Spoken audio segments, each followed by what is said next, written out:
ప్రేమకి అవధులు ఉండవు అని తెలియజేస్తారు.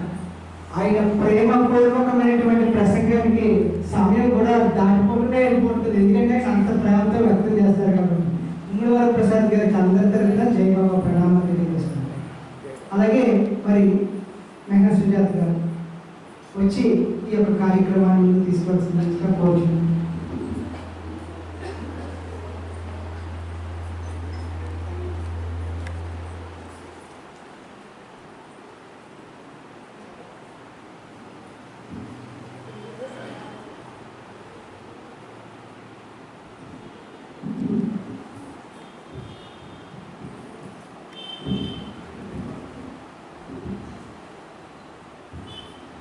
अवतार मेहन बाबा की जय। श्री गायत्री देव समेत सद्गुरु श्री विजय चेतन जी महाराज की जय। जय बाबा అందరికీ మరి నేను ఈ 80వ స్వాతంత్ర దినోత్సవ వేడుకల పాఠశాలను జరుపుకొని ఇక్కడికి బాబా తీసుకురావడం వల్ల ఎంతమంది ప్రేమికుల మధ్యలో వెళ్ళే అవకాశం మెహర్ బాబా గారు వరప్రసాదంగా ఇచ్చారని భావిస్తూ మరి ఈనాడు ఎంత వైభవోపేతంగా కన్నుల పండుగగా మెహన్ ప్రేమికులందరూ ఒక చోట కలిసి ఆయన నామస్మరణ చేసే అవకాశాన్ని ఆ ప్రేమేకమూర్తి అయిన మెహర్ బాబా వారు మనకి అవకాశం ఇవ్వడం మనందరికీ ఆనందదాయకమండి. ఎందుకంటే మెహర్ బాబా వారు చెప్తారు, ఈ సృష్టిలో ఏది జరిగినా నా యొక్క వాంఛితార్థమే జరుగుతుంది అని తెలియజేస్తారు బాబా. అంటే మనం చేస్తున్నాం అన్నారు, మా అన్నయ్య గారు తెలియజేశారు, మనమే చేస్తున్నాం ఇదంతా అనుకుంటాం. కానీ అవతార పురుషుడు మెహర్ బాబా వారు ఇప్పుడు చేస్తున్న ఈ కార్యక్రమాన్ని మేలుకొలుపు అన్నారు కదండి. అంటే ఎదురులో ఉన్న వాళ్ళనే మనం మేలుకొలుపుతాం. అంటే అజ్ఞానం అనే ఈ నిద్రలో ఉన్న వాళ్ళందరినీ కూడా తన యొక్క దివ్య ప్రేమతో మేలుకొల్పి తనంతర వాళ్ళని చేయడానికి, అంటే నిజమైన ఆత్మిక స్థితిని తెలియజేయడానికి మెహర్ బాబా వారు తన యొక్క దయాపూర్వకమైన అవతారాన్ని తీసుకొచ్చారు. సర్వోత్కృష్టమైనది ఈ అవతారం అన్నారు బాబా. ఎందుకంటే పూర్వపు అవతారాల్లో మన షోడశ కళలు చూడండి, చంద్రునికి షోడశ కళలు అలా పెరుగుతూ ఉన్నట్టుగా 7వ అవతారమైన మెహర్ బాబా వారి అవతారం సర్వోన్నతమైనదండి, సర్వోత్కృష్టమైనది. ఎందుకంటే ఈ అవతారం ఎంచుకున్న విధానం ఏంటంటే, రాముడుగా వచ్చినప్పుడు తండ్రి యొక్క మాటకి విలువనిచ్చే అవతారంగా వచ్చారు. కృష్ణుడిగా వచ్చినప్పుడు గీతోపదేశం చేసే అవతారంగా వచ్చారు. దాన్ని కొంతమంది అనుసరించారు. బుద్ధుడిగా వచ్చినప్పుడు ఈ మానవ జన్మకు కారణం ఏంటంటే కోరికలు. ఈ కోరికలు తగ్గించుకుంటేనే అసలు మనం ఏంటో తెలుసుకుంటాము అనేది బుద్ధుడిగా వచ్చినప్పుడు ఇచ్చారు బాబా అవతారం.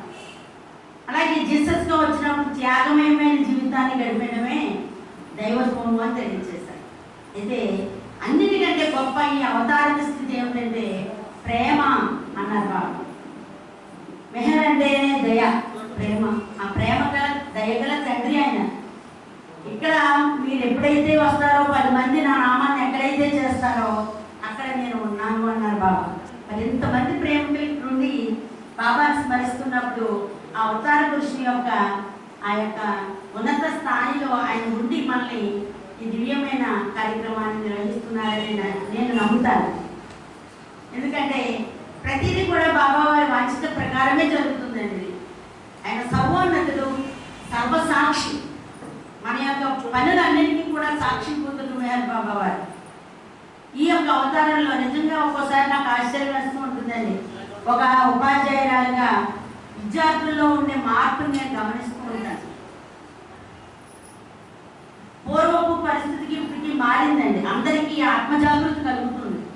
ఉన్న ఈ సంపదలు, మనకున్న ఈ ఆస్తులు ఇవి కాదు ముఖ్యం. ఏదో ఇంకొకటి ఏదో ఉంది మనకు కావాల్సింది. అదేంటి అంటే మనలో ఉండే ఆత్మజాగృతి. దాని మోక్షం అన్నటువంటి ఏదైనావ్వండి, ఇది కాదు. ఇప్పుడున్న స్థితి మాత్రం మనం కాదు. పరమాత్మ యొక్క స్థితిని మనం పొందాలి, మనం ఏంటో మనం తెలుసుకోవాలి అనే ఒక తపన ఏదైతే ఉందో ఆ తపన అది లోపల మనలో ఉన్న ఆ మెహర్ ప్రభుని యొక్క చైతన్యమే మనల్ని నడిపిస్తూ ఉంది. గురుదేవులు ఎంత విశ్వాన్ని పరిపాలించే సద్గురుదేవులు మనకి ఎంతో జ్ఞానాన్ని ఇచ్చారు. ఇస్తూ ఉన్నారు ఆత్మీయంగా కూడా. అట్లాంటి జ్ఞానం మెహర్ బాబా వారి యొక్క దివ్య ప్రేమకు సంబంధించిన జ్ఞానం మనల్ని ముందుకు నడిపిస్తుంది. బాబా వారు చెప్పారండి, చాలాసార్లు అడిగారు బాబా, బాబా మీరు బాబా మౌనవుతారు కదండి. బాబా యొక్క దివ్య నామాన్ని చెప్తున్నప్పుడు చాలా మందికి నిద్ర వచ్చేస్తూ ఉంటుందండి, గమనించారో లేదో మీరు కదా. మరి బాబా యొక్క ప్రవచనాలు చెప్తూ ఉన్నప్పుడు గురుదేవులు కూడా తెలియజేశారండి. అలా ఎక్కువ మందికి, ముఖ్యంగా మా మహిళా మండలికి బ్యాక్గా కూర్చున్న వాళ్ళకి అనకపోండి, ముందుగా ఉన్న వాళ్ళకి అనవ్వండి, ఎందుకో తెలియదు ఆ గురుదేవుల యొక్క నామాన్ని, బాబా యొక్క ప్రవచనాన్ని తెలియజేసినప్పుడు నిద్ర వచ్చేసేదండి. అయ్యో ఆ నిద్రని మెలుకున్న తర్వాత అయ్యో ఎంత మిస్ అయ్యాం, గురుదేవుల యొక్క వాక్యాన్ని, ఆయన చెప్పిన మహావాక్యాన్ని ఎంత మిస్ అయ్యామని బాధపడేవారండి. అయితే అందరూ బాధపడతారు కానీ క్లాస్ రూమ్లో డౌట్ అడిగే విద్యార్థి ఒకటే ఉంటాడండి. కొంతమంది మనసులోనే ఉంచేసుకుంటారు డౌట్. కానీ ఒక ఆమె వెళ్ళారంటే, గురుదేవ పాదాలు నమస్కరించి, గురుదేవ ఏమిటో తెలియదని మీరు ఇంత గొప్ప గొప్ప విషయాలు తెలియజేస్తున్నారు, కానీ నాకు నేను చెప్తున్నది మొదలు పెట్టేటప్పటికి అయ్యేంత తొంభై వరకు నిద్ర వచ్చేస్తుందండి, ఏం చేయాలో అర్థం కావట్లేదు అని అడిగారండి. చాలా సింపుల్ థింగ్ అనిపిస్తుంది మనకి. గురుదేవులు ఒక నవ్వు ఏమన్నారంటే, పర్వాలేదు నిద్రపోతున్నారంటే. ఎందుకంటే నీ యొక్క స్వస్థితి పైకి అంటే లౌకికమైన ఈ స్థూల శరీరం నిద్రపోయినప్పటికీ లోపల ఉండే ఆత్మ ఈ ప్రవచనాన్ని వింటున్నది అన్నారు. అయితే అందరికీ అలా జరుగుతుందో ఆమెకు ఒక్కదానికి జరిగిందా, అది డౌటే కదా. మరి అంటే పవిత్రమైన మన యొక్క ఆత్మని ఆయనకి నివేదించినప్పుడు మనం నిద్రపోతూ ఉన్న మనలో ఉండే ఆ యొక్క ఆత్మ ఏం చేస్తుందంటే భగవంతుని యొక్క నామాన్ని ఆకలింపు చేసుకుంటూనే ఉంటుంది, ఆయన యొక్క ప్రవచనాలు వింటూనే ఉంటుంది అన్నారు. అయితే ఇది శుభం భలే ఉంది, ఇంక నిద్రపోవచ్చాను అనుకుంటామేమో. కానీ ఏంటంటే మన ఎరుకతో బాబా యొక్క ప్రవచనాలు వింటూ ఉన్నప్పుడు మార్పు రావడం మనం గమనిస్తామండి. మనలో మనకి మంచి మార్పు వస్తూ ఉంటుంది. ఒక చేయకూడని పని చేస్తున్నప్పుడు బాబా నివారిస్తూ ఉంటారు. ఇది నువ్వు చెయ్యొచ్చా, బాబా ప్రేమికులుగా నువ్వు ఇలా మాట్లాడచ్చా, ఇతరుల మనసు గాయపరచొచ్చా, చిన్నదైనా మోసం చేయొచ్చా, ఇతర వస్తువులు అక్కడ ఉన్నప్పుడు నువ్వు తీసుకోవచ్చా. ప్రతి నిమిషం మన వెనకాల నిత్య జీవన సహచరులుగా బాబా వారు మనల్ని నివారిస్తున్నారు. అంటే అర్థం ఏంటంటే ఆయన వైపు మనల్ని తీసుకువెళ్తున్నారు. ఎంత దయగల తండ్రి అయినా మళ్ళీ ఎంత మార్పు తీసుకొస్తున్నారు. అయితే ఇది ఇంకా ప్రయాణమే, పూర్తిగా ఇంకా మనం చేరలేదు కదా ఆయన పాదాల వద్దకు. ఒక గొర్రెల మాపడ ఒక ఆయన ఉన్నాడండి. అతను ఇప్పుడు ప్రతిరోజు కూడా ఒక కొండ మీదకి తన గొర్రెలన్నీ తీసుకెళ్ళి మేపుతూ ఉంటాడు. ఆ కొండ పైభాగంలో ఒక ఋషీశ్వరులు ఎన్నాళ్ళ నుంచో తపస్సు చేస్తూ ఉన్నారండి. నేను ఒక చిన్న ఆశ్రమం లాంటిది ఏర్పాటు చేసుకుని ఇక్కడ తపస్సు చేసుకున్నారు. ఈ గుర్రాడు తన పనిలో భాగంగానే గొర్రెలు మేపుకుంటూ ఆ యొక్క గుహ పైకి భాగంకి వెళ్ళాడు. ఒక రోజు చూసి ఈయన ఎవరో చాలా గొప్ప ఆయనలో ఉన్నారు. ఆయన గొర్రెలన్నిటికీ ఆ పశువు కోసం వదిలిపెట్టి లోపలికి ఆ యొక్క పర్ణశాల లోపలికి వెళ్దామని ప్రయత్నం చేశాడు. అతని శిష్యుడు వారించాడు, ఇలాంటి కుర్రవాడు రాకూడదు లోపలికి, నీవు జ్ఞానం తెలియని వాడికి, గొర్రెలు వ్యాపారి వాళ్ళు ఈ లోపలికి రాకూడదు, జ్ఞానతత్వం తెలిసిన వాళ్ళే ఈ యొక్క ఆశ్రమంలోకి రావాలి, బాబు రాకూడదు అని నివారించాడు. అదేంటండి, నేను ఆయన్ని చూడాలనుకుంటున్నాను, ఒకసారి ఆ గురువుగారిని ఒకసారి దర్శించుకోవాలనుకుంటున్నాను, లోపలికి వెళ్ళనివ్వండి అని చాలా ప్రాధాన్యపడ్డాడండి పాప. అయినప్పుడు కూడా వెళ్ళనివ్వలేదు. సరే నా అదృష్టం ఎలా ఉందనుకుని అతను మామూలుగా కొండ దిగి వచ్చేసి ఆ గొర్రెలు మేపుకుంటూ మరి కింద దిగి వచ్చేసాడు. అలా చాలాసార్లు ప్రయత్నం చేశాడు, కానీ తనకి అనుకున్నది జరగలేదండి. తర్వాత కొన్నాళ్ళకి ఏమవుతుందంటే అలా వెళ్ళి రావడంలో ఈ అబ్బాయి ఒకటి గ్రహించాడు. ఆ కొండ మీద నుంచి ఒక సెలయేరు పారుతూ ఉందండి.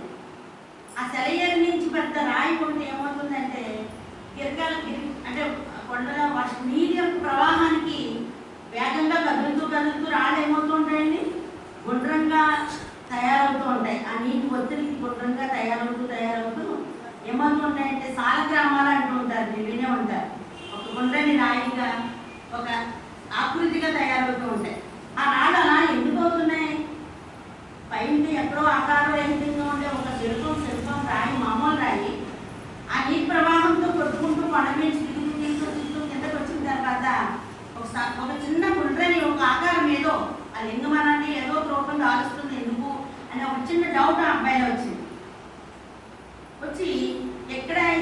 ఆయన కొండ మీద ఉన్నారు. కొండ దిగువ ఈ పిల్లవాడు ఏం చేశాడంటే అక్కడ ఒక చిన్న చాపలాట చేసుకుని కూర్చుని ఎందుకో తెలీదు అలా గంటలు గంటలు కూర్చునేవాడంటే కళ్ళు మూసుకుని.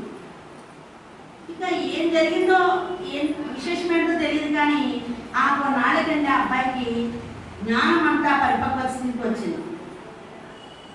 అక్కడ కొండ మీద ఎన్నో సంవత్సరాల నుంచి చేస్తున్న గురువు గారు నడుచుకుంటూ కిందకు వచ్చి ఈ అబ్బాయి దర్శనం చేసుకున్నారంటే నేను వచ్చి అంటే దీన్ని ఏమన్నాను అంటే అర్థం ఎన్ని సంవత్సరాల నుంచి మన జ్ఞానాన్ని తెలుసుకున్నాం అనేది కాదు, ఆ జ్ఞానంలో ఉండే అంశాన్ని ఎంతవరకు మనం జీవితంలో అనుసరించాము అనేదే ప్రధానమైనది. ఒక లిప్త కాలంలోనే నీకు నేను నీ యొక్క ఆత్మస్థితిని తెలియజేస్తాను అన్నారు బాబా. తను ఎదుర్కొన్న ఉండే మండలి సభ్యుల్ని బాబా అనుకుంటేవారు, బాబా నీకెంత సాహచర్యంగా ఉంటున్నాను కదా. ఒకసారి పెండు అనుకున్నారు, పెండు బాబా యొక్క సంచర్లు ఎంతో మందికి బాబా ఆత్మ సాక్షాత్కారాన్ని ఇస్తూ ఉన్నారు. ఇన్ని సంవత్సరాల నుంచి బాబాతో నేను ఎంత సాహచర్యంగా ఉన్నాను, మరి ఎందుకు నాకు ఆయన దయ కలగటం లేదు అనుకున్నారట. బాబా అన్నారు, నీకు నాకు మధ్య ఆ ఈగో అంటాం చూడండి, అహం అనేది అడ్డొస్తుంది ఒక చిన్న పొర, అది తీసి పక్కన పెట్టు, నేనేంటో నీకు తెలుస్తుంది అన్నారు బాబా. అంటే మన జీవితంలో అప్లై చేయనప్పుడు, బాబా యొక్క సత్య ప్రేమ సందేశాలు మన లైఫ్లో అప్లై చేయలేనప్పుడు అది ఏమవుతుందంటే వృధా అవుతుంది. ఆ చిన్న పిల్లవాడు కొన్ని రోజుల పాటు చేసిన ఆ యొక్క ధ్యానం మహోన్నత స్థితిని ఇచ్చినప్పుడు అన్ని సంవత్సరాల నుంచి చేసిన ఆ తపస్సు సరైన ఫలితం ఇవ్వలేదు. అంటే నిజమైన మేల్కొల్పు ఈ అవతార పురుషుడు మెహర్ బాబా వారే మనకి జ్ఞాన రూపంలో తెలియజేస్తారు. అంటే నిజమైన మేల్కొల్పు అన్నారు. ఇప్పుడు సశరీరిగా ఉన్నప్పుడు కూడా గురుదేవులు మనకి ఇచ్చారు. మరి ఇప్పుడు ఆత్మిక స్థితిలో ఉండి గురుదేవులు మనకి ఆ నిజమైన మేల్కొల్పు కార్యక్రమాన్ని నిర్వహిస్తున్నారండి మనందరి ద్వారా. మెహర్ బాబా ప్రేమికులు అంటే అర్థం ఏంటంటే ఎక్కడ ఉన్నా జ్యోతి వెలిగినట్టు మనం వెలగాలి. బాబా ప్రేమతత్వాన్ని మనం మన జీవితంలో అప్లై చేసుకుంటూ ఎక్కడైనా వీళ్ళు మెహర్ బాబా ప్రేమికులు అందుకే ఇంత సున్నితమైన భావజాలంతో ఉన్నారు. అందుకే మీరు ఇంత త్యాగమయంగా మన నా గురించి ఆలోచించారు. ఒక బస్సులో మనం ప్రయాణం చేస్తున్నప్పుడు ఒక వృద్ధ మహిళ పాపం నిలబడి పాపం పడిపోయే స్థితిలో ఉన్నప్పుడు మనం లేచి సీట్ ఇవ్వకపోతే అది మెహర్ ప్రేమికులు కాదని మనం చిన్న చిన్న విషయాల్లోనే మనం నిరూపించుకోవాలి బాబా ప్రేమికులు అని. మనం అది ఎవరికో చెప్పడానికో ఎవరికో గొప్పతనానికో కాదు, మనం ప్రియతమ మెహర్ బాబాకి మనం సమాధానం చెప్పుకోవాలి. నేను నీ దివ్య ప్రేమలో నడుస్తున్నాను బాబా అని. చిన్న ఇతరులకి ఉపకారం చేయకపోతే అది మనం మెహర్ బాబా ప్రేమికులు అనిపించుకోవాలి. మన నిత్య జీవితంలో ఒక మహాయజ్ఞం, ఆ యజ్ఞంలో చిన్న చిన్న సమితిలో మనం అందరం కూడా బాబా ధుని కార్యక్రమాలు చేస్తూ మీలో ఉండే నిన్ను ఇబ్బంది పెడుతున్నా ఏదైతే లక్షణం ఉందో ఒకసారి నువ్వు చెక్ చేసుకోనివ్వరటండి బాబా. నిజంగా నిజమండి ఇది.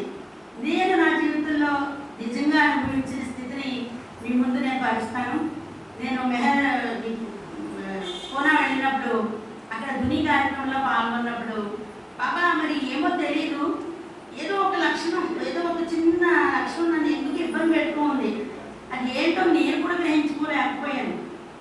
ఇప్పుడు నీ సన్నిధిలో ఉన్నాను, ఆ లక్షణం ఏంటో నేను ఇబ్బంది పెడుతున్నా, ఆ అరిషడ్ వర్గంలో ఒక అరిషడ్ వర్గం ఏంటో నువ్వు ఈ దునియాలో వేయమంటున్నావు కదా, అలా వేయడానికి ఆ లక్షణం ఏంటో కూడా గుర్తించలేని మాయలో నేను ఉన్నాను.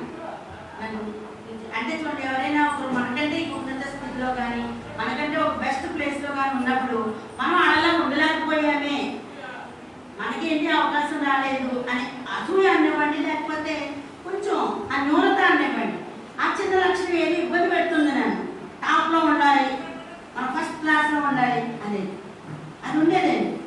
నిజంగా నమ్మండి, ఆ పూనా వెళ్ళిన తర్వాత ఆ ధునిలో బాబాయ్ ఏమన్నా సమితి వేసిన తర్వాత అండి నిజంగా అసలు ఆ ఆలోచనే పోయిందండి. ఎంత అద్భుతమైన ఆ ప్రభు అంటే ఆయన మనలో ఆ లక్షణాన్ని పూర్తిగా తీసి పడేస్తారండి బాబా.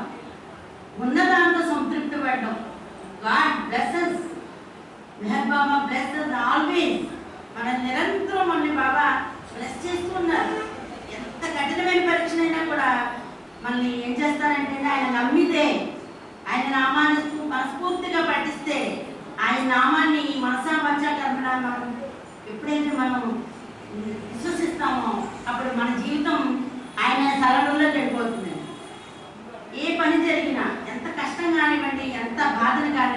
బాధ కాదు మనది నిజంగా. ఆత్మీయ స్థితిలోకి ఈ అనుకున్న ఈ లౌకికమైన బాధలేవి నిజమైన బాధలు కాదు. ఆధ్యాత్మికంగా మనం ఉన్నత స్థితికి వెళ్ళేటప్పుడు అవన్నీ చిన్న చిన్న గట్లు, చిన్న చిన్న అబ్స్టకిల్స్ అన్నమాట.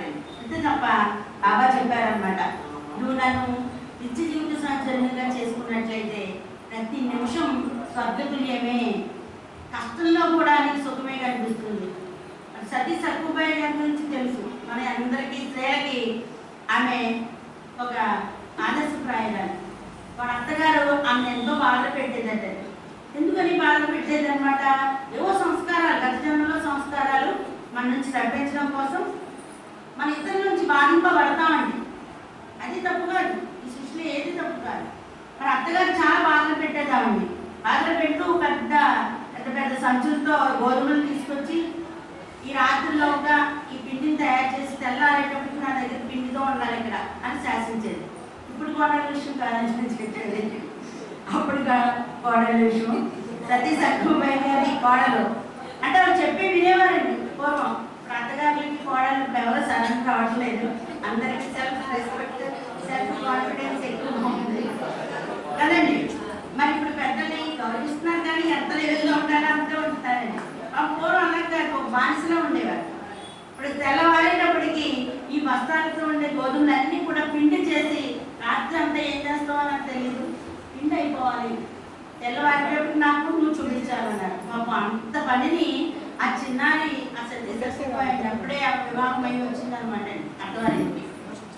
ఆమె ప్రతి విషయాన్ని ఆయన ఎవరిని విశ్వసించేది? శ్రీకృష్ణుని నమ్మిందండి ఆవిడ. గోవింద శ్రీకృష్ణ ఇంత పని మా అత్తగారు చెప్పారు, ఏం చేయాలో తెలియటం లేదు నాకు, ఈ రాత్రిలో ఒక ఇన్ని బస్తాల గోధుమని ఎట్లా నేను పిండిగా తయారు చేయగలను అనుకుంది. కొంతవరకు చేసిందండి, చేసింది పాపం. అప్పుడు ఇలా మన గ్రైండర్లు మిక్సీలు లేవు కదండి, తిరగతితో పిండి చేస్తూ ఆయన నామాన్ని స్మరిస్తూ ఆవిడ నిద్రలోకి జారిపోయింది. అలసిపోవడం ఉండడం వల్ల పాపం నిద్రలో జారిపోయిన తర్వాత ఆమె ఏం చేసిందంటే నిద్రపోవడంతో ఆ పిండి కొంత అయిందండి, ఒక బస్తాలో సగం అయిందేమో, అంతే మిగిలిన బస్తాలన్నీ అలా ఉన్నాయి. ఇక తెల్లవారే ఇంకా 4-3 ఎంతో అవుతుందండి. అప్పుడు ఈ లోపుగా ఏమైందంటే ఏదో ఒక దివ్య శక్తి వచ్చి ఆ ఆటోమేటిక్గా తిరిగిపోతుందండి. ఆ బస్తాలు అన్నీ గోధుమలన్నీ కూడా తిరిగిపోయి పిండి పెద్దగా ఒక రాశిలాగా ఏర్పడిపోయింది. ఈలోపు అత్తగారు ఈవిడ హాయిగా నిద్రపోయారు. కోడలు గారు అత్తగారు నేను చెప్పిన పని చేసిందో లేదో ఈవిడని ఈవిడ నిద్రపోలేదండి. తెల్లవారిని ఒకసారి లేచి చూస్తున్నాను అనమాట, ఏ పిండి తయారవుతుందా లేదని. 3 గంటలకు వచ్చి చూసేటప్పటికి ఆశ్చర్యపోయింది. ఏమైంది? తను టార్గెట్గా ఇచ్చిన బస్తాలన్నీ కూడా మొత్తం పిండి రూపంలో మారిపోయి ఉంది. ఆ కోడలు గారు హాయిగా నిద్రపోతున్నారు. ఎప్పుడు చేసింది అసలు మనిషేనా? ఎప్పుడు ఇంత పిండిని తయారు చేసింది? ఇది కరెక్టేనా? నా పని నిజమేనా లేకపోతే అన్న దాంట్లో ఉన్నానా అని ఆశ్చర్యపోయింది. ఇక్కడ పని చేసింది ఎవరు చెప్పండి? తను నమ్మిన ఆ భగవంతుడు అక్కడ ఆ పనిని పూర్తి చేశారు. అంటే ఏదైతే నమ్మకం, విశ్వాసం మనలో ఉండే, భగవంతుడి పట్ల ఉండే మనకున్న ఆత్మిక విశ్వాసం మనల్ని నడిపిస్తుంది. మెహర్ బాబా వారి నిజమైన విశ్వాసం అన్నారు. ఇక్కడ ఉన్న వాటిలో చాలా నిజమైన ఉనికి, నిజమైన ప్రేమ, ఒక్కొక్క స్టెప్ పైకి వెళ్ళే కొలది మనకి నిజమైన నిగ్రహం, అర్పణ, ఇది ఉన్నత స్థితిని తెలియజేస్తుంది. రియల్ బాబా చెప్పిందంతా రియల్ లవ్, రియల్ సాక్రిఫైస్, ఇవన్నీ కూడా బాబా ఇచ్చిన సత్యప్రేమ సందేశాల్లో నిజమైన విశ్వాసం ఉన్నప్పుడు భగవంతుడు అలా నడిపిస్తాడని మనల్ని. కాబట్టి మెహర్ బాబాని విశ్వసించిన మనం అందరం ఎంతో అదృష్టవంతులు. ఎందుకంటే ప్రతి నిమిషం ఆయన నామం చేస్తే మనకి వ్యాఖ్యానం అయిపోతుంది. ఇది సత్యమా, ఇది అసత్యమా అనేది ఎప్పటికప్పుడే మన జీవితాల్లో వ్యక్తమవుతూ ఉన్నది. బాబా వారు 1958 జూలై 10న మీ అందరికీ తెలుసున్నదే మౌనాన్ని పాటించారు. బాబా చెప్పారు, ఈ మౌనం ఈ విశ్వాన్ని అంతటినీ మార్పు చేసే అనంతమైన శక్తిని ప్రతి హృదయంలో జాగృతం చేయడం కోసమే నేను మౌనం పాటిస్తున్నాను. మీలో నిజమైన ఆత్మ జాగృతికి నా మౌనం అపార శక్తినిస్తుంది.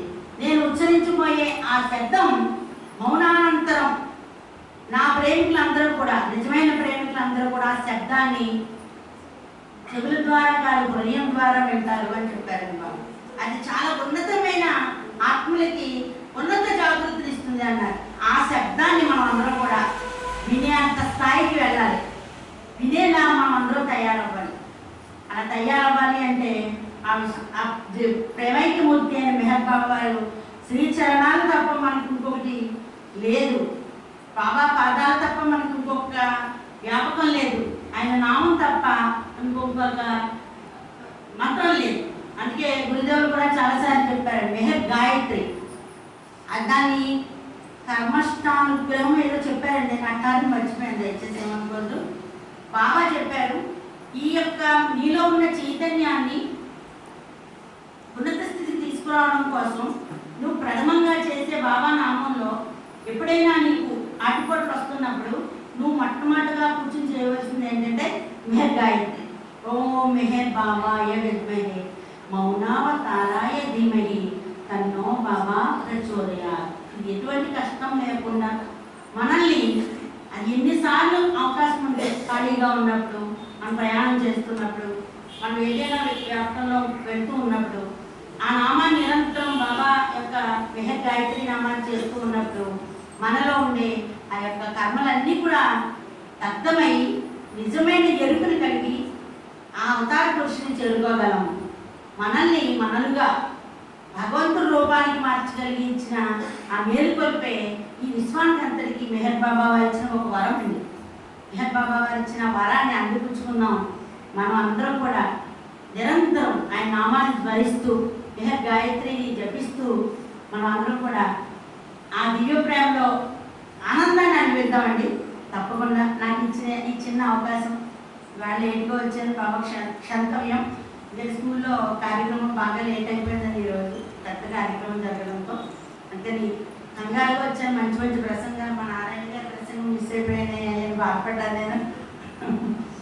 కాబట్టి నేను వినడానికి ఇష్టపడతాను. నిజంగా ఇక్కడ సోదరులు చేసే ఆ మెహర్ బాబా పాటలు ఉన్నాయండి, అవి నిజంగా లోపల ఏం చేస్తాయంటే అందరినీ ఎగెత్తిచ్చేస్తాయి అన్నమాట. ఈ యొక్క కార్యక్రమం కోసం సంవత్సరం ఎదురు చూస్తూ ఉంటాం, ఎప్పుడు వస్తుందా ఆ కార్యక్రమం అని. బాబా యొక్క నామాన్ని జపిస్తున్నప్పుడు ఆ వచ్చి ఆ లోపల ఉల్లాసం ఇది దేనివల్ల రాలేదు. అందుకే అయ్యో మిస్ అయిపోతుందని లేట్ అయిపోతుందని అని లోపల అనుకున్నాను. బాబా నీ ఇచ్చే నెరవేరుగాక, నువ్వు ఎప్పుడు తీసుకెళ్తావు అప్పుడు తీసుకెళ్ళి కానీ తీసుకెళ్ళి అనుకుని ఆయనకు ఒక మెమరాండం ఉంచుకునేది నెమ్మదిగా రావడం జరిగింది. మీ అందరినీ ఇలా చూడడం చాలా సంతోషంగా ఉంది. మరి ఏది జరిగినా బాబా ఇచ్చే ప్రకారమే జరుగుతుందని విశ్వసిద్దాం. కాబట్టి ఈ దివ్య ప్రేమని బాబా వారు మనందరికీ మనకు రోజులు ఎంత సముద్రం దగ్గరికి ఏ పాత్ర తీసుకెళ్తే అంత వస్తుందండి. చిన్న గ్లాస్ తీసుకెళ్తే గ్లాసు, పెద్ద పాత్ర తీసుకెళ్తే పెద్ద పాత్ర. అలాగే బాబా యొక్క ప్రేమని మనం ఎంత పాత్ర తీసుకుంటే అంత ఇస్తారు బాబా. అంటే ఆయన ఎంత విశ్వసిస్తే అంత మనం పొందుతాం.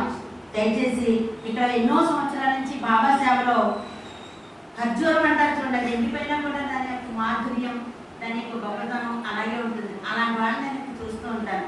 గురుదేవుల యొక్క సాన్నిధ్యంలో ఉన్న వ్యక్తులు వీళ్ళందరూ కూడా ఆత్మీయ స్థితిలో ఉన్నత స్థితిని పొందిన వారు. వీళ్ళందరూ కూడా వారితో మనం ఉండడమే మన అదృష్టం. కాబట్టి ఈనాటి అదృష్టానికి బాబా ఇచ్చినందుకు ధన్యవాదాలు తెలియజేస్తూ మీ అందరికీ కూడా జై బాబా అండి. అవతార్ మెహర్ బాబా की जय। गायत्री देवी समेत सद्गुरु श्री मेहर चैतन्य जी महाराज की जय। जय बाबा।